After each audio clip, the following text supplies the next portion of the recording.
Hello friends, welcome to Tamil daily kitchen recipes. இன்றைக்கி நம்ம கிச்சனில் ஒரு சூப்பரான ஸ்நாக்ஸ் ரெசிபி தான் பார்க்க போகிறோம். இது ரொம்ப சுலபமாக செஞ்சிடலாம். 3 உருளைக்கிழங்கு இருந்ததுன்னா நம்ம ஸ்நாக்ஸ் தயாராகிடும். இப்போ 3 உருளைக்கிழங்கு எடுத்துக்கோங்க. 1 டேபிள் ஸ்பூன் அளவுக்கு பேக்கிங் பவுடர் எடுத்துக்கோங்க. 1 டேபிள் ஸ்பூன் சர்க்கரை, 3 டேபிள் ஸ்பூன் அளவுக்கு கார்ன்ஃப்ளவர் சோள மாவு எடுத்துக்கோங்க. கொஞ்சமாக உப்பு சேர்த்துக்கலாம்.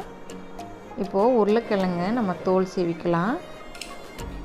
எல்லா உருளைக்கிழங்கையும் இந்த மாதிரி தோல் சீவி எடுத்து வச்சுக்கோங்க.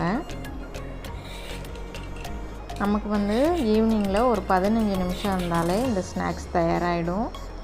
இது உருளைக்கிழங்குல செஞ்ச மாதிரியே இருக்காது, அந்தளவுக்கு வித்தியாசமாக இருக்கும். இப்போது நம்ம உருளைக்கிழங்கை கட் பண்ணி வாஷ் பண்ணிக்கலாம்.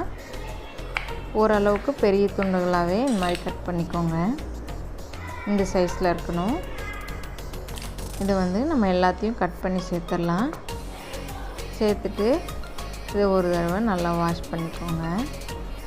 இப்போது ஒரு பாத்திரத்தில் உருளைக்கிழங்கு இந்த அளவுக்கு தண்ணி சேர்த்து ஒரு 15 நிமிஷம் நல்லா வேக வச்சு எடுத்துக்கலாம். பாருங்கள், நல்லா வெந்துருச்சு. இப்போது வேறு பாத்திரத்தில் இதை ட்ரான்ஸ்ஃபர் பண்ணிக்கலாம். இந்த மாதிரி மாற்றிக்கோங்க. மாற்றிட்டு இது எல்லாத்தையும் நல்லா மசிச்சு விட்டுக்கோங்க. கட்டி இல்லாமல் நல்லா மசிச்சுக்கலாம்.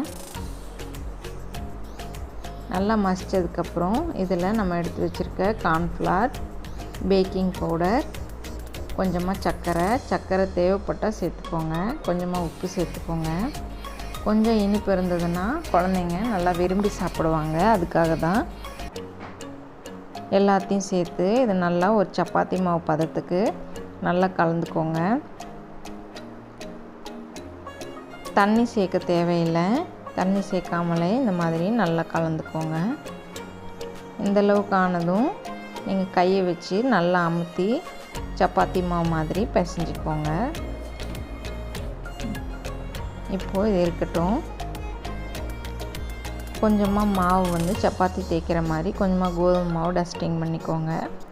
பண்ணிவிட்டு இது கையிலேயே நல்லா இந்த மாதிரி அழுத்தம் கொடுத்துக்கோங்க.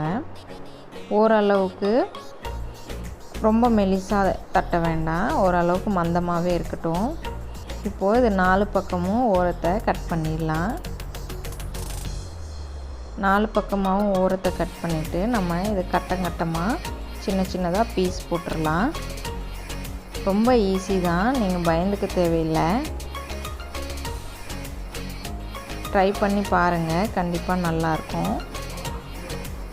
இந்த மாதிரி கட் பண்ணி எடுத்துக்கலாம்.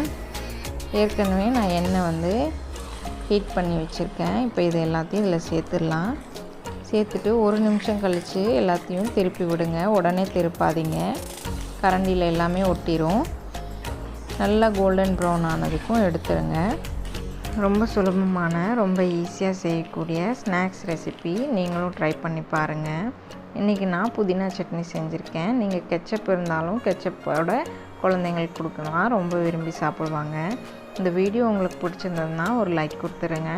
நம்ம சேனலை ஃபர்ஸ்ட் டைம் பார்க்குறீங்கன்னா மறக்காமல் சப்ஸ்கிரைப் பண்ணிக்கோங்க. உங்கள் ஃப்ரெண்ட்ஸ் அண்ட் ஃபேமிலிக்கு ஷேர் பண்ணிக்கோங்க. தேங்க்யூ.